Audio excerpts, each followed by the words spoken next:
Donc la dernière fois, nous avons parlé du fleuret, mais il y a une troisième arme en escrime. Aujourd'hui, on va parler du du sabre.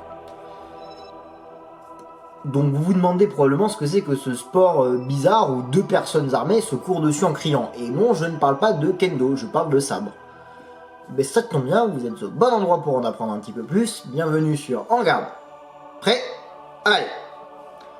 Donc le sabre, c'est une arme d'estoc, de taille et de contre-taille.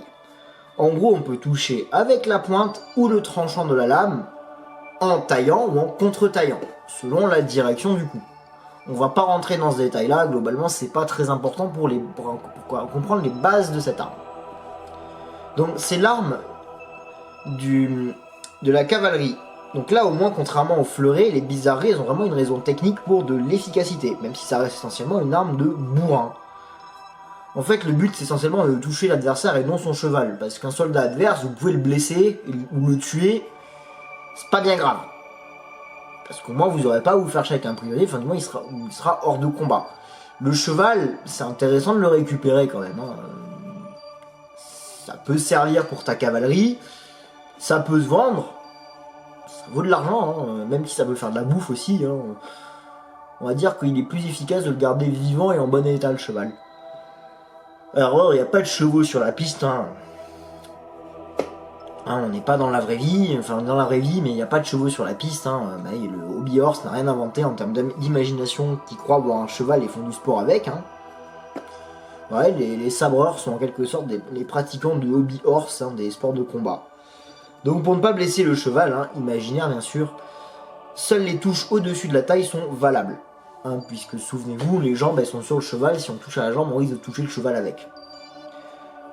Bon là au moins sur un champ de bataille ça fait sens.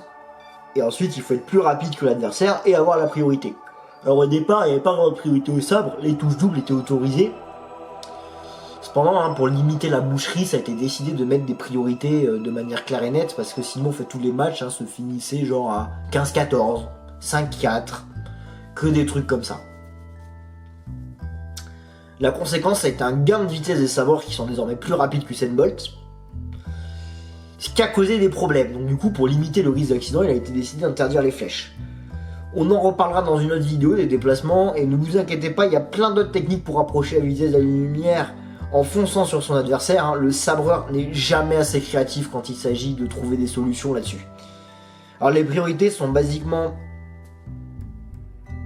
les mêmes qu'au fleuret, donc on va pas s'attarder sur ce concept qui est d'ailleurs absent chez les meilleurs, à savoir les épéistes.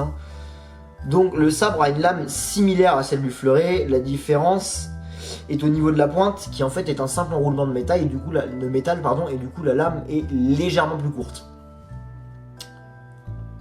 Et on n'a pas besoin d'un bouton au bout, puisqu'en fait il faut juste un contact avec la zone adverse, avec la zone valable adverse.